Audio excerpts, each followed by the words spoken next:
Hello বন্ধুরা, আমি আবারও একটা মেহেন্দির ব্লগ নিয়ে চলে এলাম। সেদিন সকালবেলা ভালোই ওয়েদার ছিল, তারপর কিন্তু একটা নাগাদ থেকে অনেক বৃষ্টি শুরু হলো। কিন্তু কি করা যায়, আমাকে তো যেতেই হবে না যখন আমি অর্ডারটা নিয়েছি। তাই আমি একটু সময় নষ্ট না করে মেহেন্দির জিনিসপত্র প্যাক করে বেরিয়ে পড়ি। বৃষ্টি তো হচ্ছেই, তার মধ্যে আমাকে গাড়ি ধরেও যেতে হবে, আর সাথে কিন্তু মনে করে ছাতাটাও নিতে হবে।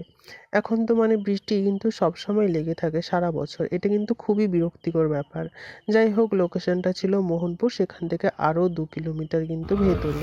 আর গ্রামটার নাম ছিল ছোটবেলি, অনেকেই হয়তো জানো। তাই আমি সময় নষ্ট না করে তাড়াতাড়ি আমাদের বাস স্ট্যান্ডে চলে গিয়েছিলাম। এবার আমি গাড়িতে যাচ্ছিলাম ভিডিও করতে করতে। দেখো, তো সবাই আমার দিকে তাকিয়েছিল, ভাবছে এসব রাস্তার ভিডিও করে করছেটা কি। কিন্তু বন্ধু, আমি তো জানি কিছু হোক আর নাই হোক, ভিডিওটা কিন্তু মাস্ট বানাতে হবে। আর দেখো তোমরা, এদিকটা হচ্ছে শোলপাট্টা রোড। মোহনপুর পৌঁছে গিয়ে আবার আমি ভিডিও কিন্তু করছিলাম। এই দেখো, এটা মোহনপুর থানা, আর এদিক থেকে আমি এসেছিলাম। আর এটা কালী মন্দির, খুব বিখ্যাত মন্দির, অনেকে জানো। আমি ওখানে পৌঁছাতেই আমাকে প্রথমেই খাবারের অফার করেছিল, একদম খেতেই হবে। যাই হোক, খেয়ে তারপর আমি কিছুটা কাজ শুরু করে দিয়েছিলাম।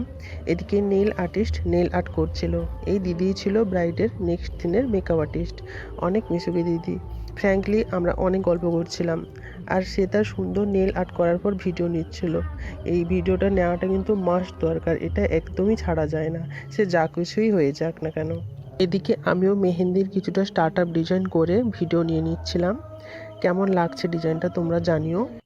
পুরো একটা হাত করার পর আমি একটা ভিডিও ক্লিপ নিয়ে নিয়েছিলাম। ব্রাইডের রিকোয়ারমেন্ট ছিল তার ডিজাইন যাই হোক না কেন হাতে গ্রুম ও ব্রাইড চাই। পরে জানলাম এটা আবার নাকি গ্রুমের ডিমান্ড ছিল। তো আমাকে তো করতে হতোই, যখন ব্রাইড গ্রুম দুজনেই বলেছে। বাকিটা ব্রাইড কিন্তু আমার উপরেই ছেড়ে দিয়েছিল, বলেছিল তুমি এমন কিছু ডিজাইন করবে যাতে সবার কিন্তু খুবই পছন্দ হয়, সবার তাক লেগে যায়। তাই আমিও অ্যাডভান্সের কিছু কাজ করেছিলাম। গ্রুম আমার আগে থেকেই পরিচিত ছিল, বাট ব্রাইডকে আমি কিন্তু সেভাবে জানতাম না। সেখানে গিয়ে ব্রাইডের এক বৌদি আমার বোনের রিলেটিভস হয় জানতে পারলাম গিয়ে। ওই হয় আর কি, যা কেঁচো খুঁড়তে গিয়ে কেউটে বেরানোর মতো।